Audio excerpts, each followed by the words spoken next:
Oke, Bismillahirrahmanirrahim. Assalamualaikum warahmatullahi wabarakatuh. Selamat datang di pembelajaran SAPPP, QM, dan PM dengan Ahmad Yusuf Arif. Di video tutorial ini, kita sekarang akan membahas master data yang berikutnya dari Workcenter, dari Plant Maintenance, yaitu tentang Workcenter, ya. Di mana sebagai pendahuluan bahwa Workcenter itu nanti ada yang di PP, ya, juga ada yang di PPPI, dan juga ada yang di PM, ya. Ada yang disebut dengan Workcenter itu penggunaannya di 3 modul, ya. Nanti kita akan lihat bagaimana perbedaannya dari ketiga modul tersebut. Untuk sebelum masuk ke materi, ada beberapa dulu yang ingin saya informasikan bahwa di situs, ya, kursus SAPPM ini, ya, nanti Anda bisa ikuti progres dari silabus pembahasan tentang SAPPM, ya. Di sini secara menunya sudah kita persiapkan, ya.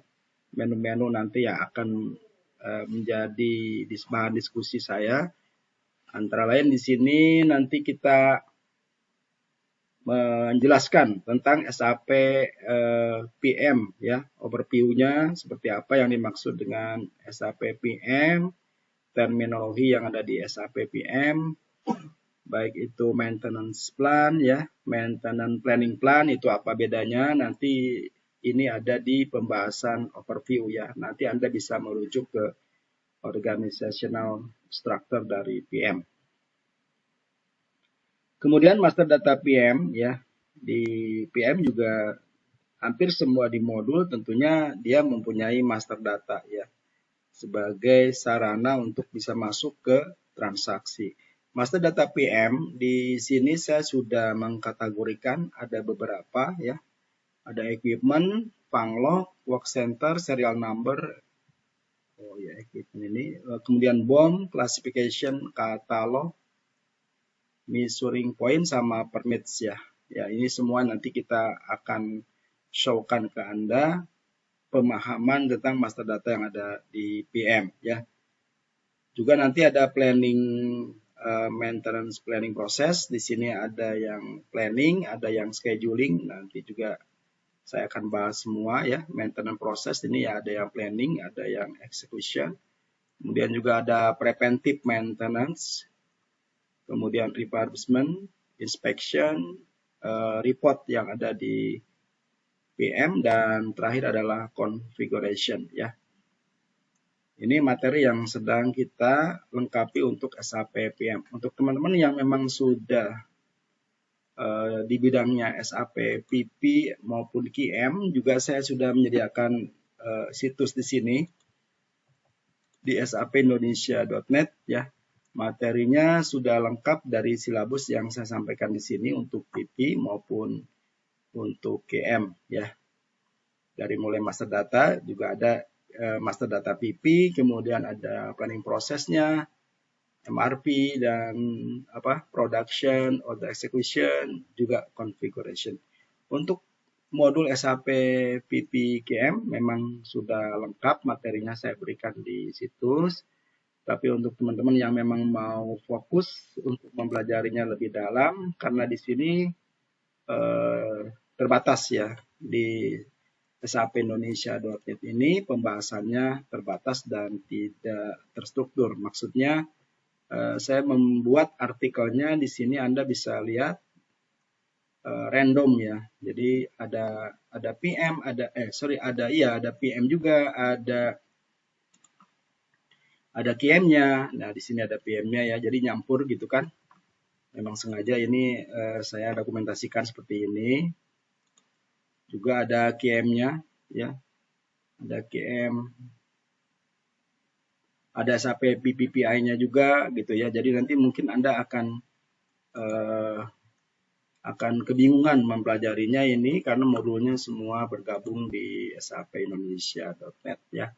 sekalipun saya sudah kelompokkan di sini di master data PP misalnya ya, tapi itu pun tidak mewakili secara keseluruhan dari master data PP ya. Kemungkinan ada artikel yang belum masuk ke kategori yang di sini ya.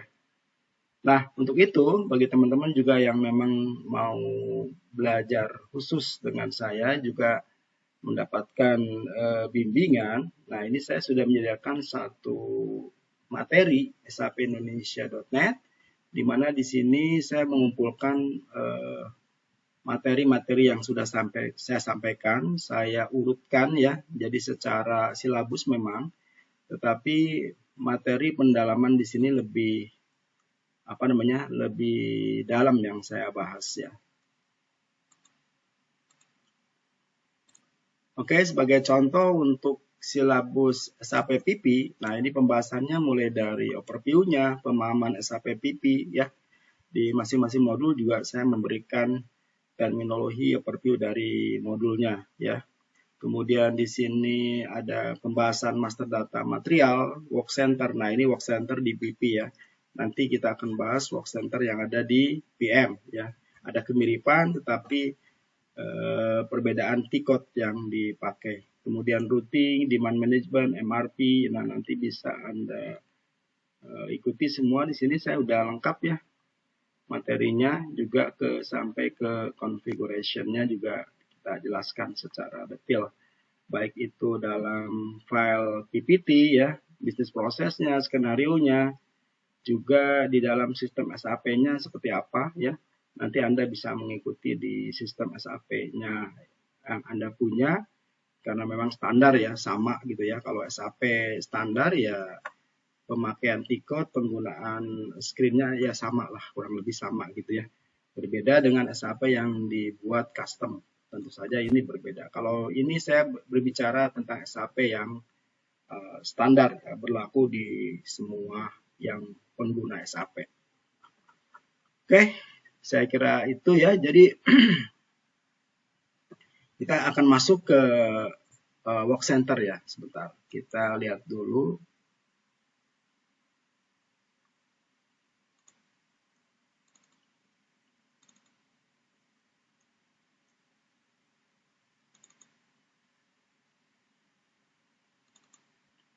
Work center. Oke, kita lihat. Nah, saya sudah menyusun di file PPT tentang work center ya. Semuanya sudah saya buat di file PPT agar mudah saya menjelaskannya. Di mana nanti kita akan lihat menu yang ada di work center ya, overview, kemudian maintenance work center, cara membuat work center dan penggunaan dari work center ya. Ini secara definisi nanti saya upload, Anda bisa baca-baca ini pemahaman tentang work center yang ada di PM ya. Ini di modulnya modul PM ya. Jadi kalau Anda yang sudah mempelajari PP dengan saya, tentu saja pemahaman yang ada di work center sama ya, ada basic data, ada capacity, ada general seperti itu. Jadi tidak akan sulit Anda mempelajari work center baik di PM ya, karena memang di PP juga sudah saya jelaskan lebih detail. Oke, kita akan lihat aja di SAP seperti apa cara membuat work center ya. Untuk PM, cara membuat work center, T-code yang dipakainya adalah IR01 untuk create work center, IR02 untuk change, dan IR03 untuk display ya. Jadi tolong diingat bahwa ini T-code-nya khusus buat ke PM ya, work center yang ada di PM. Kemudian Anda masukkan plan ya.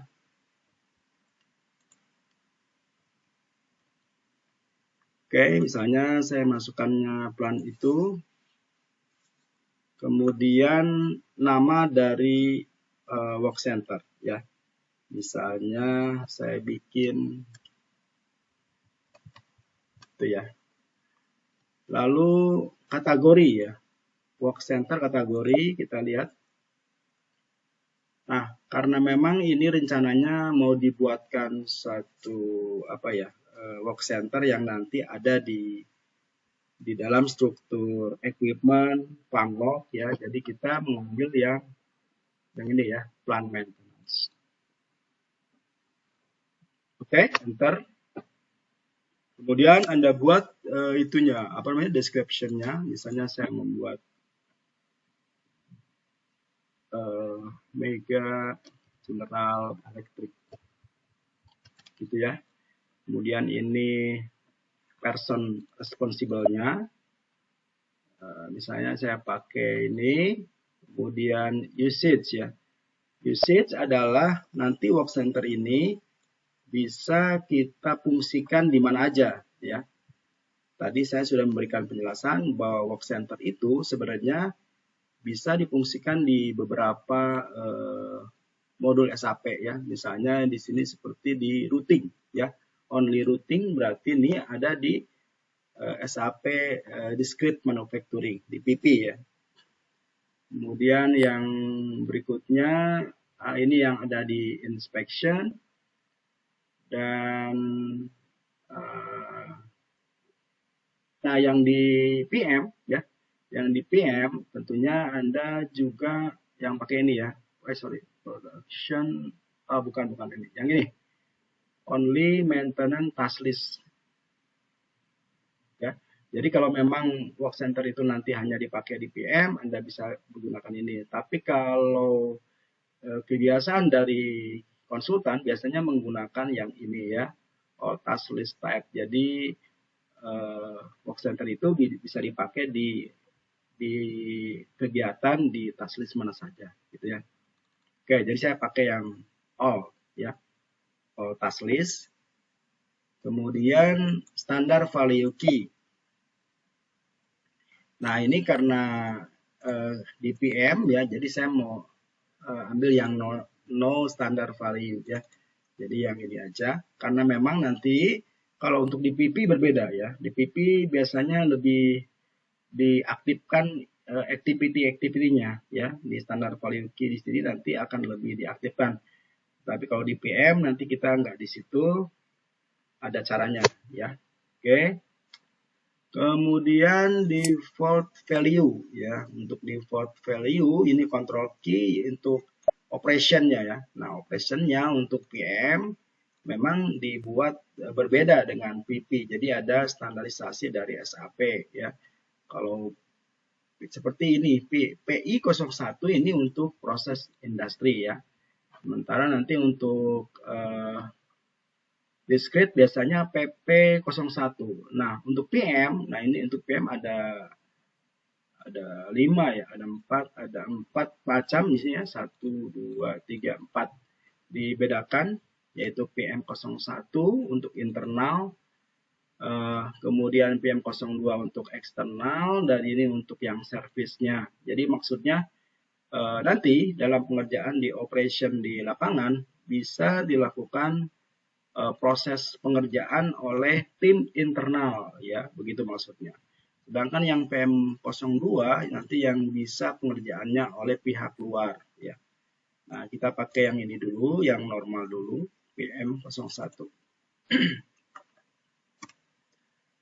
Kemudian capacity ya. Capacity juga karena ini adalah Mega General Electric, kita misalnya melibatkan mesin bisa ya, Anda bisa melibatkan mesin, saya mungkin melibatkan person ya, employee. Oke. Kemudian di capacity dari elektrik ini di Mega General Electric nanti Anda bisa setup juga kapasitinya ya, kapasitasnya. Capacity responsible, kemudian siapa saja yang bertanggung jawab terhadap kegiatan yang ada di Mega General Electric ini. Kemudian di sini factory calendar, ya, kita pakai yang standar ID ini. Kemudian capacity base unitnya misalnya dalam satuan jam, gitu ya. Kemudian starting time-nya Misalnya kita udah setup dari jam 7 sampai jam 15 misalnya gitu ya, dengan length of break-nya 1 jam. Kemudian capacity utilization adalah efisiensi dari mesin 100%. Kemudian ini adalah nomor indikator capacity 1 ya. Jadi kita menggunakan satuan 1 untuk satu mesin ini. Oke, udah. Di scheduling ini juga capacity kategori disamakan. Oke. Kemudian, nah di costingnya karena kita tidak menggunakan activity tadi kita kosongkan ya. Ini misalnya saya pakai yang SAP dummy ini sebenarnya dari ranahnya CO ya. Kita nanti dapat data dari CO tentang costing yang ada di Mega General Electric ya. Oke, saya kira itu cara pembuatan dari work center. Kita save. Nah, ini udah kebentuk Mega LE ya. Kemudian kalau untuk ada perubahan Anda bisa cek di sini Mega LE, oke. Misalnya Anda mau berubah apa, boleh di sini dilakukan ya. Oke. Dan harus Anda perhatikan adalah validity ya. Ini berlaku tanggal, saya mundurkan misalnya supaya kepake ya. Dari awal tanggal 1 lah bulan 8 ya sampai tak terhingga. Kemudian saya save. Itulah perubahannya. Oke. Saya kira itu cara pembuatan dari work center ya. Oke, saya kira itu dulu yang bisa saya sampaikan master data PM tentang work center. Ya, nanti kita akan lanjut ke master data berikutnya tentang equipment ya. Saya Ahmad Yusuf Arif, sampai jumpa di video tutorial berikutnya. Assalamualaikum warahmatullahi wabarakatuh.